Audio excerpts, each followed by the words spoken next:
గౌరవనీయులైన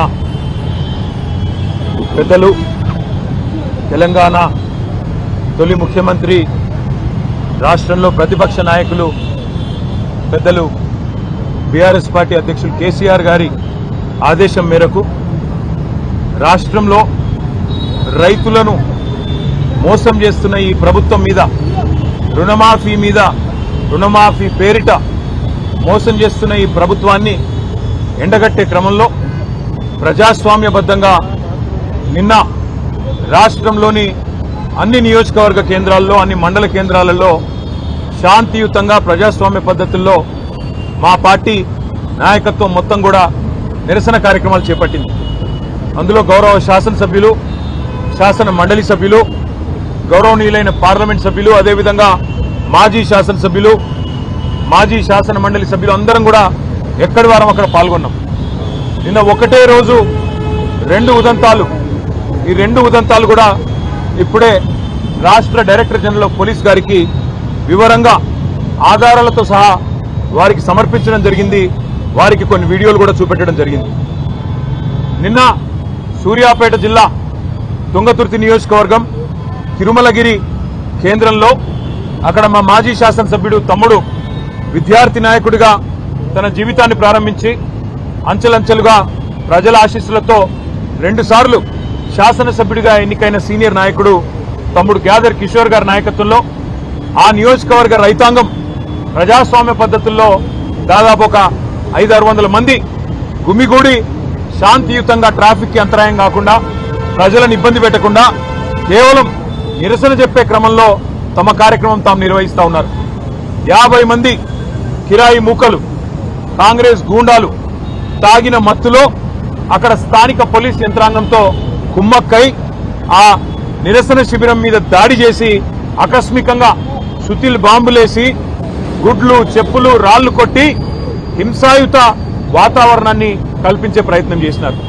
మా వాళ్ళు నిజానికి కనుక తిరగబడితే నిన్న 50 మంది కాంగ్రెస్ మూకలో, కాంగ్రెస్ గూండాలలో ఒక్కడు కూడా మిగిలేటోడు కాదు. కానీ హింస ప్రజాస్వామ్యంలో హింస సమాధానం కాదు కాబట్టే మా వాళ్ళు గమ్మున ఉన్నారు. నిన్న దుర్మార్గం ఏంటంటే పోలీసు వాళ్ళు స్వయంగా, స్థానిక పోలీసులు ఆ నిరసన శిబిరం యొక్క టెంట్లు కూడా వాళ్ళు కూల్చేసి ఆ గూండాలకు వత్తాసు పలకడం ఏదైతే ఉందో ఇది రాష్ట్రంలో నడుస్తున్న రేవంత్ రెడ్డి అనే ఒక పిరికి పంద పరిపాలనకు ఇది సంకేతంగా, నిదర్శనంగా మేము అనుకుంటా ఉన్నాం. ఎందుకంటే ప్రజల్లోకి పోయి రైతులకు సమాధానం చెప్పే దమ్ము లేని దద్దమ్మ ఈ ముఖ్యమంత్రి. మేము అడిగినాం, చేతనైతే రా, ఏ ఊరికి పోతావో రా, ఏ మండలానికి పోతావో పోదాం, నీ కాన్స్టిట్యున్సీ కొడంగల్ పోదామా, లేదా నీ సొంత ఊరు, నువ్వు పుట్టిన ఊరు కొండారెడ్డిపల్లె పోదామా, వస్తావా అని అడిగినాం. ఎక్కడికి రాలేదు. కానీ ఢిల్లీకి పోయినాడు 20వ సిగ్గు లేకుండా ఢిల్లీకి తొత్తుగా, ఢిల్లీకి గులాముగా ఇలా ఈ ముఖ్యమంత్రి గారు గల్లీలో తిరిగి ప్రజలు అవస్థల్లో ఉంటే క్షేత్రంలో తిరగాల్సిన ముఖ్యమంత్రి, మంత్రులు ఇవాళ అడ్డగోలుగా ఈ రకంగా పోలీసులను అడ్డం పెట్టుకొని, ఈ రకంగా కిరాయి గూండాలను అడ్డం పెట్టుకొని ప్రజలను భయభ్రాంతులకు గురి చేసి గొంతు నొక్కాలనే ప్రయత్నం చేస్తా ఉన్నారు. నిన్నటికి నిన్న ముఖ్యమంత్రి గారి సొంత ఊరు కొండారెడ్డిపల్లిలో 2 మహిళా జర్నలిస్టులు ఏమడిగినారు పోయి వాళ్ళు? ముఖ్యమంత్రిని బూతులు తిట్టినరా? ముఖ్యమంత్రి లాగులో తొండలిసి పెడతామని చెప్పినరా? ముఖ్యమంత్రిని చెట్టు కట్టేసి కొడతామన్నారా? ముఖ్యమంత్రి గుడ్లు వీకి గోటీలు ఆడతామన్నారా?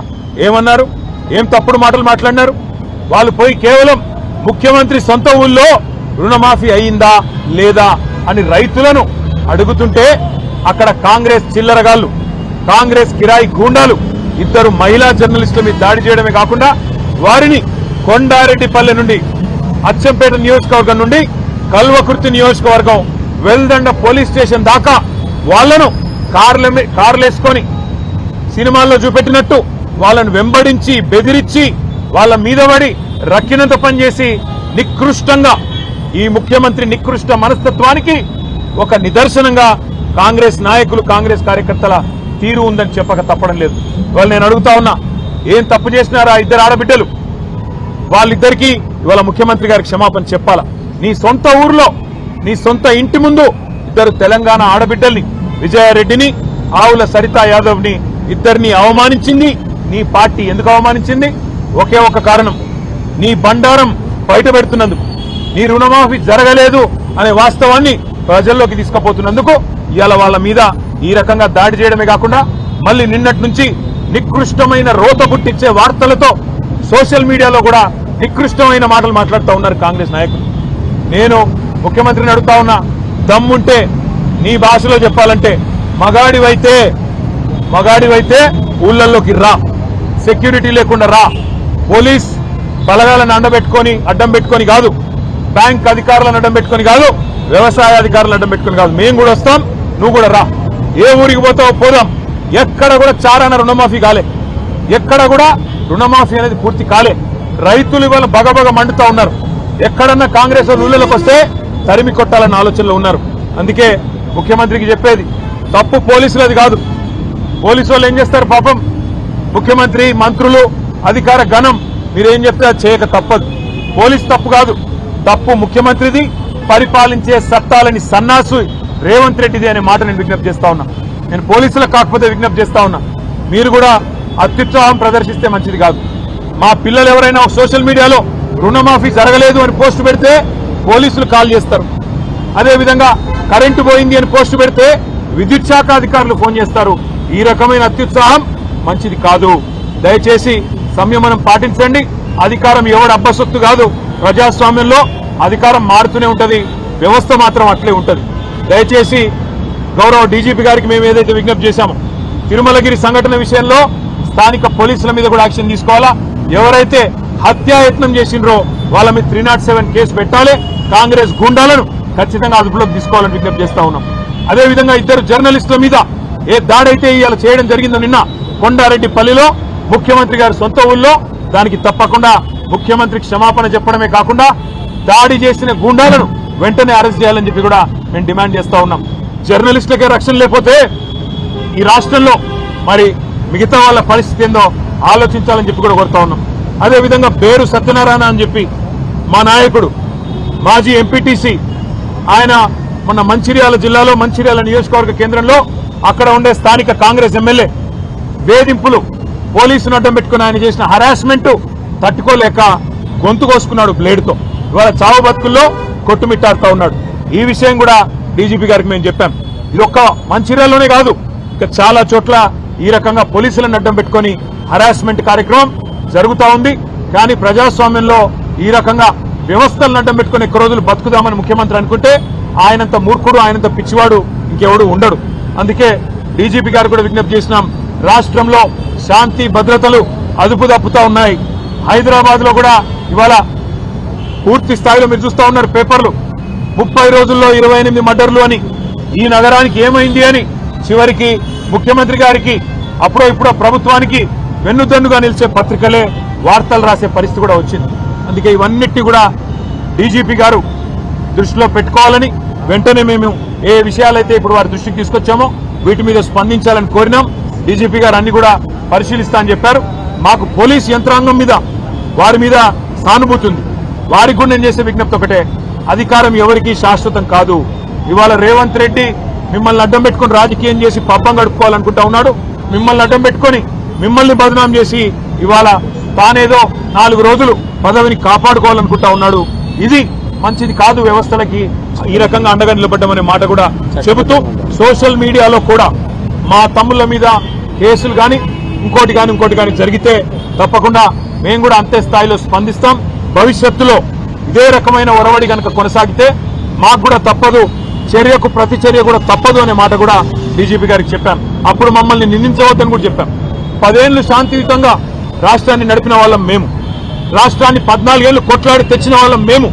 ఈ రాష్ట్రం యొక్క బ్రాండ్ ఇమేజ్ దెబ్బతినొద్దు, హైదరాబాద్ బ్రాండ్ ఇమేజ్ దెబ్బతినవద్దు అనే ఆరాటంతోనే సంయమనంగా ఉన్నాం. నిన్న కావాలంటే మా తమ్ముడు ఒక కనుసైగా చేస్తే యాదరి కిషోర్ గారు 500 మంది ఆ 50 మందిని పొట్టు కొట్టేటోళ్ళు. కానీ మేము శాంతియుతంగా నిరసన చెప్పాలనుకున్నాం, రైతుల పక్షాన ఉండాలనుకున్నాం, మేము నిలబడ్డాం శాంతియుతంగా. కానీ మా సహనాన్ని, మా మంచితనాన్ని, తెలంగాణ మీద మాకున్న ప్రేమను చాతగాంతనంగా, మా అసమర్థతగా, మా ఓపికను పరీక్షిస్తే మాత్రం చర్యకు ప్రతి చర్య కూడా తప్పదు. అప్పుడు మమ్మల్ని నిందించవద్దని చెప్పి కూడా డీజీపీ గారికి, ఈ ప్రభుత్వానికి చెప్తా ఉన్నాం. మళ్ళొకసారి పాత్రికేయ మిత్రులకు కూడా ధన్యవాదాలు తెలియజేస్తా ఉన్నాం. నిన్న జరిగిన ఈ సంఘటనలన్నిటి కూడా రాష్ట్ర ప్రజల దృష్టికి తీసుకొచ్చినందుకు తప్పకుండా మీ బాధ్యత మీరు సక్రమంగా నిర్వర్తించినందుకు మా ఎలక్ట్రానిక్ మరియు ప్రింట్ మీడియా సోదరులకు కూడా హృదయపూర్వకంగా మా ధన్యవాదాలు. నమస్కారం. Thank you. డీజీపీ గారికి అది కూడా చెప్పాం. ఇవాళ కొంతమంది పోలీసులు మంత్రుల బర్త్డే కార్యక్రమాల్లో పరవశించిపోతా ఉన్నారు, కేకులు కోస్తున్నారు, డాన్సులు చేస్తున్నారు, స్పీచ్లు ఇస్తున్నారు. వాళ్ళ మీద కూడా చర్య తీసుకోండి. ఇట్లా ఒక డిఎస్పీ గారు ఉంటే కింద సిఐ గారు, ఎస్ఐ గారు, కానిస్టేబుల్కి ఏం సంకేతం పోతుందండి అని చెప్పి కూడా డీజీపీ గారికి అని చెప్పాము.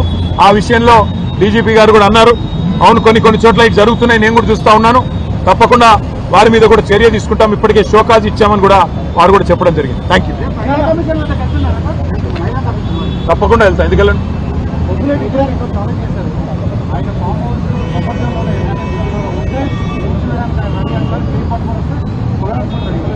పొంగులేటి గారికి అంత శ్రమ అవసరం లేదు, పొంగులేటి గారికో ఇంకొకరికి అంత శ్రమ అవసరం లేదు.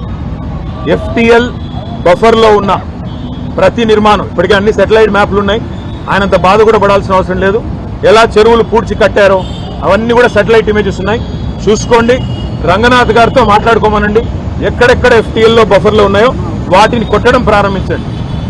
పొంగులేటి శ్రీనివాసరెడ్డి గారు, వివేక్ గారు, P6 వివేక్ గారు, అదేవిధంగా కేవీపీ రామచంద్రరావు గారు, మధు యాష్కి గారు, పట్నం మహేందర్ రెడ్డి గారు, ఇంకా కేవలం గుత్తా సుఖేందర్ రెడ్డి గారు, వీళ్ళందరి ముందు నేలమట్టం చేసి ఆ తర్వాత సామాన్య ప్రజల మీద పడాలని చెప్పి ప్రభుత్వానికి నా విజ్ఞప్తి. Thank you.